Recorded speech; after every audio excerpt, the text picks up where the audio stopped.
Hello, Dobie Wilkerson here with the first edition of Old School Boxing Talk, the first one of the year. During quarantine, I finally had some shit I got to get taken care of, but I'm back for just a touch. During this quarantine, there's not a lot of boxing going on, so I figured I'm going to go over a couple topics, as I still keep my ear on what's going on in the sport. And I was just listening to Montero on boxing, and one of his callers brought up a subject about whether the Eastern Europeans will get to the point where they could be the top dogs in boxing. Look, here's my opinion on this.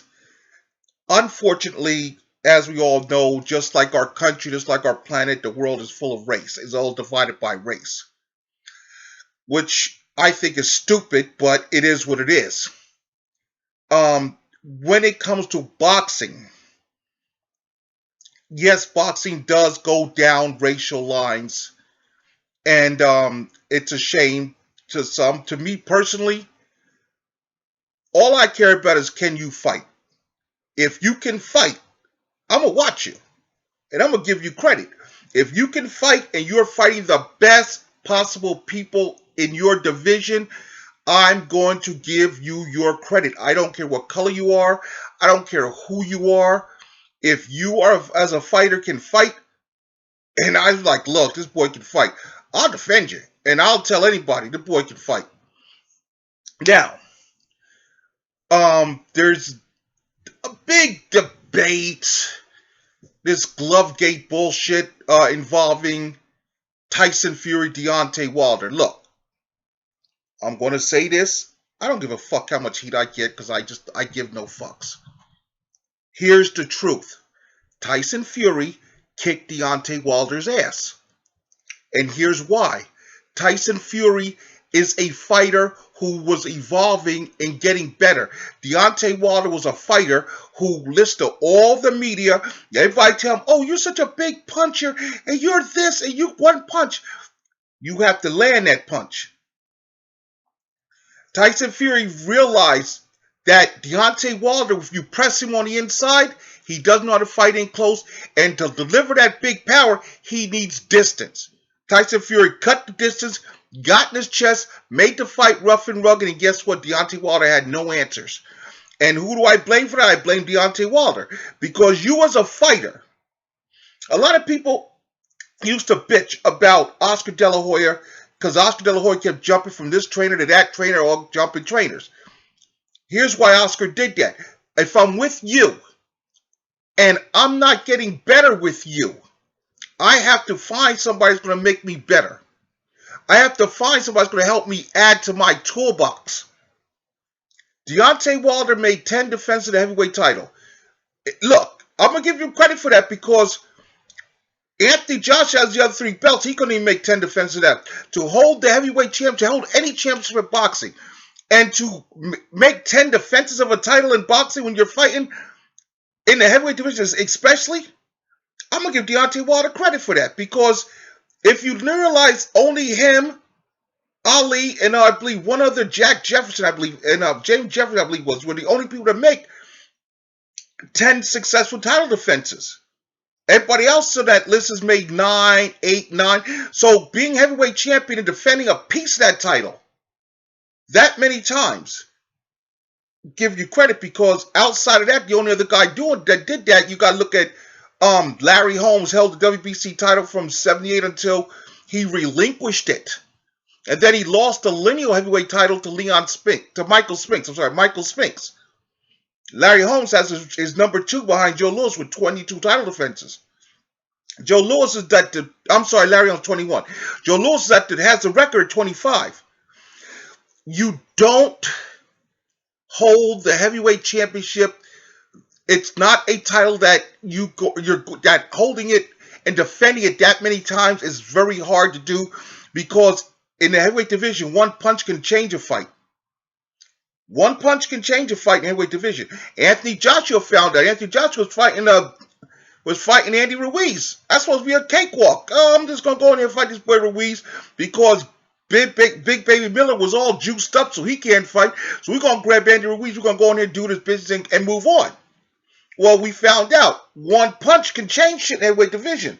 Andy Ruiz caught him. Anthony Joshua got beat. So then Anthony Joshua had to do what he did. He came back, recaptured his belts. But it goes to show you that on any given night, just like in football, it's on any given Sunday, and boxing on any given night, the guy across from you can beat you. Williams, the junior middleweight champion. Everybody, we praised him after he beat Swift Hurd. After he beat Hurd, we all praised him because he came back. His only loss up to that point to the Hurd fight was to Jermell Charlo. Charlo sparked him in 1 round. In 4 rounds. Charlo sparked him. Everybody said, "Oh, J-Rock and everybody said J-Rock came back, beat Swift Hurd, was the unified champion. Now here comes J-Rock. I'm going to make this, this voluntary defense against this kid, this kid here. This ain't gonna be nothing. I'm home in Philly. I'm gonna make my first defense, and I'm getting ready to set up fight the winner of Charlo and Harrison." That's a foregone conclusion, right? Wrong. Not a foregone conclusion. Because J-Rock got knocked the fuck out. When you are champion, everybody that you are facing is coming at you with the best shit they have. And when you are the heavyweight champion, it's even harder because everybody wants to have their Rocky Balboa moment. Andy Ruiz had his. Tyson Fury was the man, except for his demons outside the ring. If Tyson Fury never had his demons outside the ring, Tyson Fury would be undisputed champion now. If he wouldn't have his demons outside the ring, Tyson Fury right now would be the undisputed champion. I've always believed in Tyson Fury, and I've always told people to ask me, I said, look, if they fight, I think Deontay Wilder got lucky the first time, and I said if they fight again, Tyson Fury's going to beat him. Why? Because Tyson Fury's going to know how to beat this guy. Deontay Wilder got lucky to get away with a draw the first fight, a fight that he lost. He got a draw. Okay. The second time around, Tyson Fury showed you. He went to Kronk, where he trained did some training at Kronk gym. In his amateur days and early in his pro career, went back there, grabbed Sugar Hill, and changed his game. Came into the rematch with Wilder and knew what he had to do. I'm not going to stay outside and fight you. I'm going to fight you on the inside, which means I'm going to nullify your power. Now what can you do? And Deontay Wilder couldn't do nothing. Nothing. In the round 3, Tyson Fury, a throwaway jab in the right hand behind it. Deontay Wilder was ill-prepared. And I blame Deontay Wilder for this because you are the fighter. You need to look. You watched the Ortiz fight and you were losing the Ortiz fight. One right hand bailed you out, otherwise it would have been Ortiz fighting goddamn Tyson Fury. One right hand bailed you out in the Ortiz fight. In the second Ortiz fight. One right hand bailed you out. You were losing the fucking fight. One right hand bailed you out. Okay, you got past that, but your ego and all these people whispering shit in your ear got to you. And you never went out there and made the adjustments and said, damn, man, I got to change up. Nah, you let all these people tell you about that great power in the right hand and how, one right hand and you're going to spark Fury again and this and that. Okay, you listen to all that. And you got in there and you found out Tyson Fury knew what the hell to do with you. So now Deontay Wilder has to go back to drawing board, learn how to fight on the inside, because Tyson's just going to take it to you. He's going to just smother you. He's going to come right at you. Because he now knows you can't fight off the back. You can't fight going backwards. You can't fight in close. He knows that now. And while you have knocked down Tyson Fury 2 times, Tyson Fury has stopped you. He's knocked you down twice, but he stopped you. He knocked you out. He stopped you. He made the referee stop the fight. He's beat your ass that bad. The fight was stopped. So the mental edge goes to Tyson Fury. Rematch, I'm predicting now, Fury wins again, and probably even easier. I think Fury wins again. It probably wins easier. Um, but back to my topic at hand that I started this with. I am tired of all the racist propaganda that a lot of these idiots that aren't even boxing fans. I mean, I go on Facebook and some of these groups, and some of these guys will sit there and argue with me. Look, I've been following boxing a long time. Here's my thing. I got in an argument a couple months ago by a guy because I'm sorry, I felt that Arturo Gatti does not belong in the Boxing Hall of Fame. He being in there chief is because Arturo Gatti is not Hall of Fame worthy. I said it then, I'll say it again, and now it's going to upload this video, it's going to be out there. I believe Arturo Gatti does not belong in the Hall of Fame. He's not Hall of Fame worthy. There are other fighters that are better and more deserving to be in the Hall of Fame that aren't in the Hall of Fame than Arturo Gatti. Now, me and this guy went back and forth about this because, these guys, oh, why don't you feel Gatti so you don't know shit about boxing, blah, blah. I've watched Arturo Gatti fight. Arturo Gatti was a good guy when he fought C and D level fighters. Whenever he stepped up to a marginally talented B level fighter, and especially an A level fighter, he got destroyed. So we put people like that in the Hall of Fame. Really, that's what we do now. We're putting guys that now over. In my opinion, Arturo Gatti was a glorified club fighter who won 2 belts, who won 2 titles, was never the man in any weight class he fought in. He won 3 titles in his career. He won 2. He won the IBF junior lightweight title from Tracy Harris Patterson, only got the shot at the weakest champion in the division when he got the fight, and Patterson only got the fight because his daddy Floyd Patterson. And the minute Tracy had to fight somebody real, Tracy lost. Tracy wasn't that good. Tracy had a puffed up record. So Gatti beats Tracy Patterson to win his IBF title. And the best fighter he fought at 130 was Angel Manfredo. Angel Manfredo, who blasted him out of there. Knocked his ass out. And then Angel, of course, got knocked out by Floyd Mayweather in 2 rounds. But let's get back here.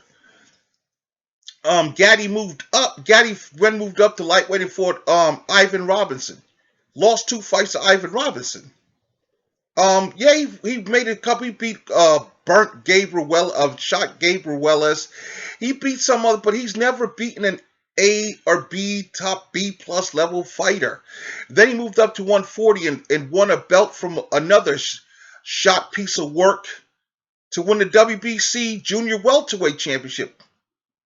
What happens? He fights an A fighter in Floyd Mayweather and gets the shit beat out of him over 7 rounds. Then he moved up to welterweight. Then, before he got beat by Oscar De La Hoya, then he moved up to welterweight, back to welterweight. After that he won. His biggest one was over one of the kids from the Contender, Gomez, kid from the Contender. Wasn't that Alfonso Gomez, who was, again, a glorified C-level club fighter.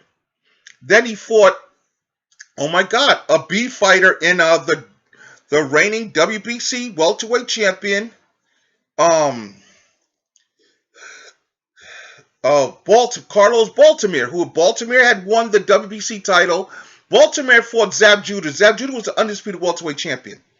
Carlos Baltimore beat Zab Judah, but because Carlos Baltimore did not pay the IBF and the WBA their sanctioning fees, well, the IBF and the WBA decided to take their belts. So when Mayweather beat Zab Judah, what was supposed to be Mayweather beat Zab Judah, and I believe the IBF was going to let them hold the belt, but Mayweather wouldn't pay the fee, whatever. So Mayweather beat Zab Judah. Okay, Mayweather beat Zab Judah. He's now the number 1 contender because Zab was a former champion. Mayweather then Baltimore now goes and fights Gatti. So now we're like, oh fuck! Everybody's looking at this fight saying shit. People thinking, oh, Gatti should beat Baltimore, and then we're going, oh, we might be stuck with having Gatti versus Mayweather too. Nobody wanted to see that because, the first one didn't turn out too well. Well, Carlos Baltimore winds up beating and stopping Arturo Gatti. And of course, Baltimore goes losing 6 to Mayweather, and Floyd's run as WBC welterweight champion begins. But like I said, my opinion of Gatti is this: he doesn't belong in the Hall of Fame. He was a gutsy guy. I respect any man that steps into the boxing ring and fights. I do. But when it comes to the Hall of Fame, if you're in my opinion, if you're going to be a Hall of Famer, you have to have done something in your career to separate yourself from the pack. It doesn't matter to me how many fights you lost. I don't give a fuck about wins and losses. I don't give a fuck about losses. Who have you? But you got to beat somebody of merit. You beat Mickey Ward. Is what Mickey Ward is the fight you're most known for? Your 2 life and death struggles.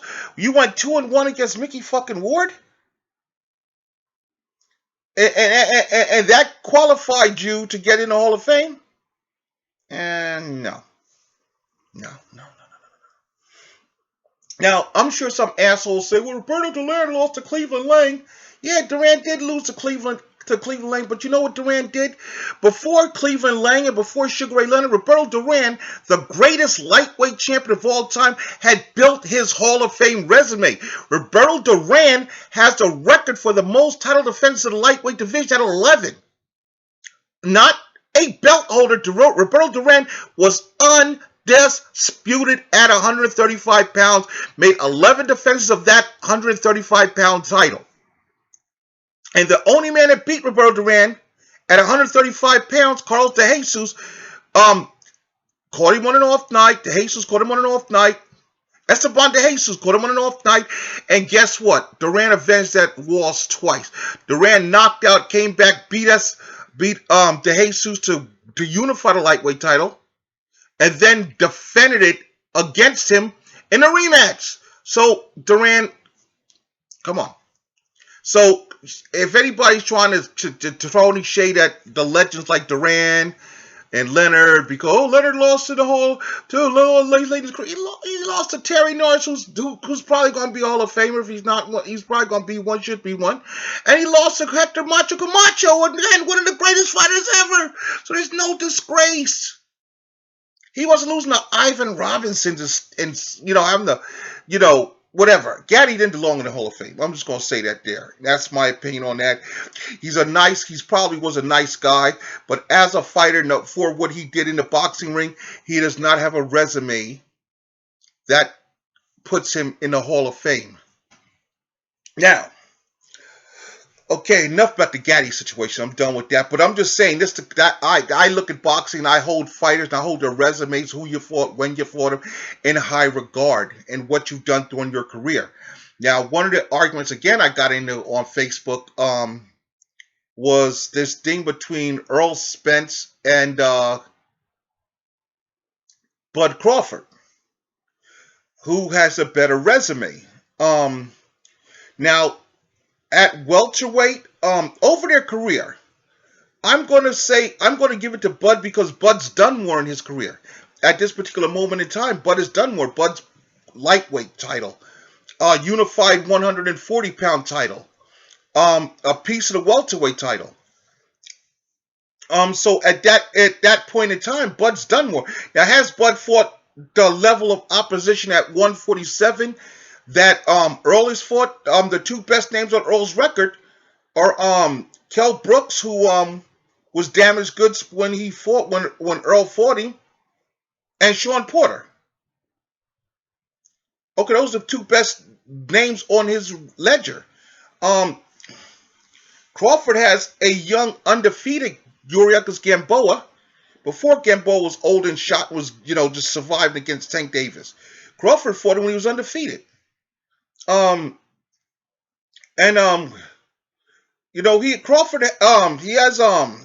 has some names on there. Maybe not really household names, maybe not, but Terrence Crawford, he's a 3-division champion. He fought some damn decent people. And, are any of the people on his ledger the quality of Sean Porter? Wow. I'm going to say the closest he gets is Gamboa, but Gamboa would be a level below Sean because Sean is a 2-time a two-time welterweight champion. So I'm going to say no to Shawn Porter. I'm going to say Kell Brook, Yuri Gamboa are tie, and if you go at welterweight, they're a tie, and Shawn Porter at welterweight would give the welterweight win over Shawn Porter would give Earl the nudge at 147. But overall, I go Bud because Bud has more championship fights than Earl does. Bud has won. This is Bud's third division with a championship. Bud has fought a bunch of different styles, and Shawn is yet that Earl is just a face. So those are just my observations when I go back and I look at your body of work. And, what have you done lately? I hope Earl Spence, who is one of the guys I really like, Earl Spence, I hope he comes back from his car accident healthy, and I want to see what more he has. Because if he see here's the different Earl Spence. I would hope that Earl Spence has a tune-up fight after this accident to get himself back together, because if Earl Spence goes in there and gets beat, you're not going to get full credit because everybody says, "Oh, you beat this battered version of the Earl Spence after the accident," and blah blah blah. But again, that's up to Earl Spence. Earl Spence has to be the one to say, "Look, I don't want to jump into Danny Garcia right now. Give me a fight with Josito Lopez. Give me Josito Lopez first. Let me tune up on Josito Lopez, see what the hell I got. And then we'll take it from there. Then maybe jump into Danny. Then, whatever. Then if we go from Danny, if we get past Danny, we either go for Pacquiao, we go for Bud. But, that's where I'm going with, to put him in there with like a Josito Lopez, see what Earl has got, after the accident. I don't think Earl jumping in with Danny is a good idea. I think, look, I'm not saying he will, but I would not be shocked if Earl comes off this accident, his first fight is with Danny Garcia. I would not be shocked if Danny won. And I think a lot of people are really underestimating Danny. I think Danny Garcia, who I've followed Danny's career for a while, I follow Danny. Danny's a lot better than people give him credit for. I'm not saying he will beat Earl, but I'm saying that if he does, I'm not going to be shocked. Because I think that if I was Earl's people handling Earl, I would not take the Danny Garcia fight as my first fight back. I would take a Josito Lopez, see what I got, just to get your feet wet, and then move to Danny.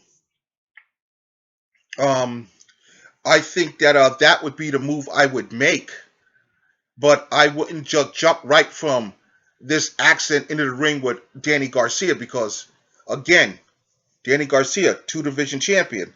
You're not playing with the little kids here. You're not playing in the small paw. And that there's a knock that this is a knock I have with a lot of these promoters today in boxing. Bob Arum and Al Heyman, or PBC, whatever. These two entities are trying to build up this Crawford fight between Crawford and Spence. I remember back in the day, you had, when they were building the Sugar Ray Leonard Tommy Hearns fight,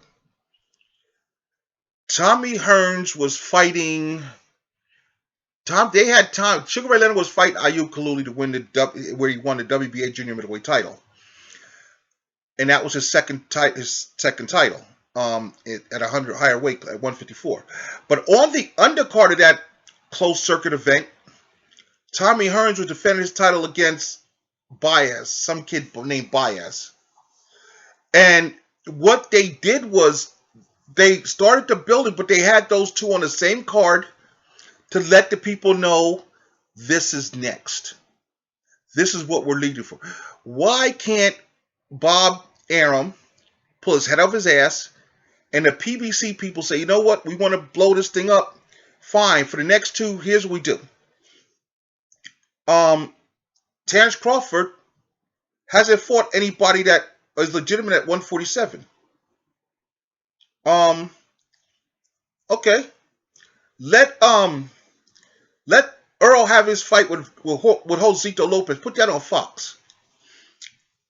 You come back in, say, if Earl fights in July, say October, November, you come back in October, early November.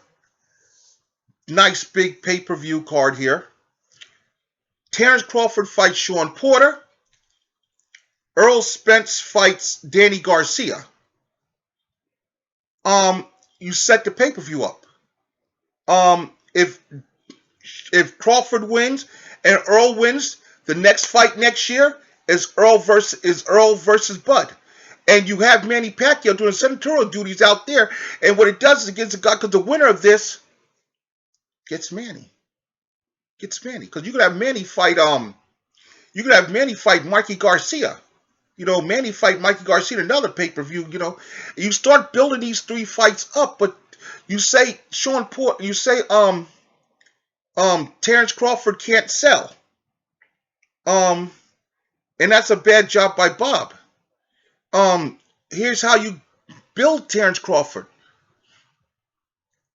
Terrence Crawford's the best fighter, is pound for pound the number one fighter. So why don't you do the damn thing? Earl's the main, Terrence, you're the main support. Understand that, you're the main support, because Earl, if we have the fight in Texas, Earl's the guy bringing in the crowd. Because nobody's going to a big event in Omaha, Nebraska. So you do that. You do that because if you win, you beat Shawn Porter. Now, oh shit. Now people look at Bud like shit. All the people that like Bud say, oh shit. The people that know Bud is like on Bud like myself say, well, we told you this Bud could do this. Because Shawn Porter's the truth. Don't look. Shawn Porter has 3 losses on his rear. 1 to Kell Brook, 1 to Keith Thurman, 1 to Earl Spence. The average motherfucker ain't walking around here beating no Shawn Porter. I'm sorry to tell you. The average welterweight ain't going out there beating Shawn Porter. So I'm saying that, is it a high risk, high reward? Absolutely. You want to make the big money, fine, but you got to risk something. So now we're saying you put it on the line. You want the big money with Earl? It's there. Earl's got something. You both got something to lose. You have to face Shawn Porter, which is the best fighter you fought at 147. You got to face Danny Garcia, which is probably the second best guy you fought at 147. Put it on the line. You both win. Boom. We have a big fight in April. With you two. In April, late April. We ain't do late April. Or after single, we do with you guys in April, or maybe June. And that's a big fight between you guys. And it's a fight that people want to see, but it's a fight that we now take these guys and say they fought the very best. And you give Bud Crawford and Earl Spence a common opponent. That's going to be another selling point of the fight. Who beat Shawn Porter better? Whose win over Shawn Porter was more decisive? That's going to be shit you can use to sell the fight. These people don't realize, man. Look, I've said this on videos before and I'll say it again. The best promoter ever that did it in the game of boxing was Don King. Whenever I bought a Don King pay-per-view, I got a stacked card. And this was back, Don was charging $50 back in the heyday of Tyson. We could have just put Tyson on the card and still charge $50 and got it. Don King was putting Julian Jackson on the card. I seen Tito Trinidad. Look, the one card I had, I forgot who Tyson was fighting, but I know the undercard had Simon Brown on it. Had Maurice, I think it was Simon Brown fighting somebody for the WBC welterweight title. And Don King didn't put in no poopas. Don King put you quality guys. Julian Jackson was defending his title. Maurice Blocker, that's the night Maurice Blocker, I believe that's when Maurice Blocker lost the IBF title to Tito Trinidad, was on that card. And of course, Tyson the main. But the undercard was stacked.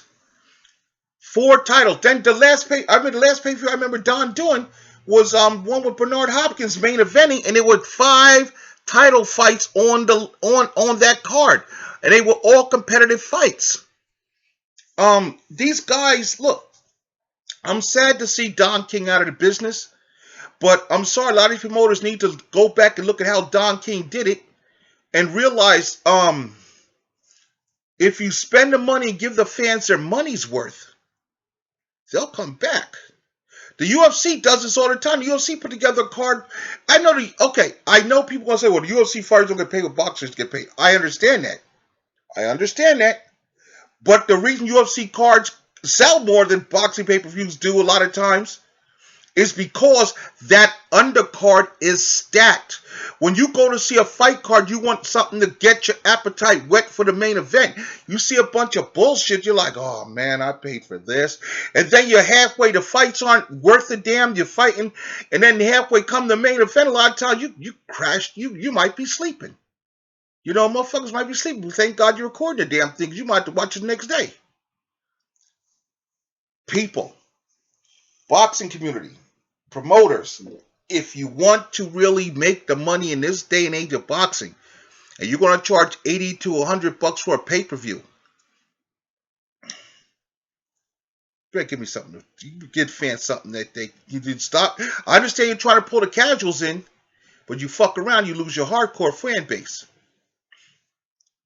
Now, I remember when Tyson Fury was fighting Deontay, the first Fury, it was one of Deontay Wilder's pay-per-views. I think it was the first fight with Fury. And they were promising, they were scuttlebutting a Gary Russell Jr. Leo Santa Cruz fight. That's a fight I wanted. That would have been a unification fight. The two best at featherweight. Put them on there. Just get it. Well, for some reason, Uncle Al couldn't make that fight happen. Pissed me the fuck off. And we got bullshit. This is what I'm saying to Al Heyman. I'm saying it to Bob Arum. Boys, give us a loaded card. You give us a stacked card. Not only do you give the fans their money's worth, but you build a star for your next level of pay-per-views. Look at what Mayweather, when Golden Boy was smart. How did Golden Boy build Canelo? They built him when they had Floyd working with them. They put Canelo on Floyd's undercard. And then that helped build that Canelo fan base, because he was on that undercard. Then he turned around and fought Floyd. But he got that exposure by being on Floyd's undercard. To build your next star, to build a Shakur Stevens or whoever you want to build, you need to put them on on a big card with this guy with a name. Okay, here's case in point. Excuse me. You had Tyson Fury, Deontay Wilder 2. What was on your undercard? Your undercard was garbage. And Top Rank had a fight. PBC had a fight. You both had fights. Top Rank, you could have put Lomachenko on that undercard. Yeah, you could have put Lomachenko on that undercard. See, this is the kind of bullshit that they don't think about. Bob, you could have put, for the price of for a Wilder Fury 2, you could have put Lomachenko Lopez on that card. That was one of your fights. You could have put Lomachenko on there. You could have put Terrence Crawford on there. You could have put one of them on that pay-per-view, but you didn't do that. You could have put Shakur Stevenson on there, which I'm shocked that Andre Ward and James Prince didn't even say, hey, we want on that card. Give us that slot, that Top Rank slot. And they dropped the ball. You guys have to realize, to build a star, you got to put the most eyes possible on your fighter. And I'm sorry, just fighting on ESPN is not going to do it anymore. It's not. You had a big platform there and you blew it. Al Heyman, you got Gary Russell Jr. Why didn't you put Gary on that card? You had Leo. Why not put Leo on? Leo's been on paper, but you put him back on there. You got the Charlos. They ain't doing shit. Put one of them. Put Jamel Charlo. Put Charlo on that fucking card. Help put the pressure on Canelo to say, hey, you gotta fight this guy. You know, There were so many fights that could have been made and put on that card. We could have made Charlo versus Andre, put it on the damn card. They could have made fights, put it on the damn card. Build that card up. Charge your 80 to 90 bucks. You're going to make your goddamn money. The fighters are going to get paid. Let the fighters get paid. Everybody gets paid. And you know what you do? You start building your stars for tomorrow. That, hey, Charlo looks good against Andre. Guess what? Now Charlo can hold a pay-per-view. Ooh, brings more to the table. You're saying Lomachenko. Oh, he is trying to climb him as pound for pound the best fighter in the world. He's a good fighter. I have Lomachenko personally ranked number 3. But the point of the matter I'm saying is this. Lomachenko's not a draw. He's not a draw. So you want to make him a draw, you put him on that thing on the undercard of Tyson Fury, Deontay Wilder Part 2. You put him on that undercard. Guess what? Next time we have Lomachenko on ESPN, those eyeballs pop because now people, oh yeah, they remember Lomachenko. Because all those people that bought that pay-per-view, the casuals ordered, when they hear see Lomachenko, going, tune in. You as promoters have to do the job, and you're not. Fighters have to demand it. Promoters have to do their job. And after this is what I'm going to leave you with. Fighters have to realize, remember this. Your promoter works for you, not the other way around. You don't work for the promoter works for you. Fighters need to understand that. Get their head out their ass. If you're when you get these big events, you got to say, hey, put me on it. Give me a quality opponent, put me on it. Even if it means I'll take some short money. Because the exposure these big events are going to give you is going to help you in the long term in your career. So till next time, it's Doug Wilson saying I will see you when I see you. I'll talk to you when I talk to you. Stay safe. Practice social distancing. Stay indoors. And let's all be healthy so when boxing resumes, we can talk about it again. Till then, I might be back with another rant video. But who knows? But till then, hey, all of you stay safe. Stay COVID-19 safe. And we'll talk to you again.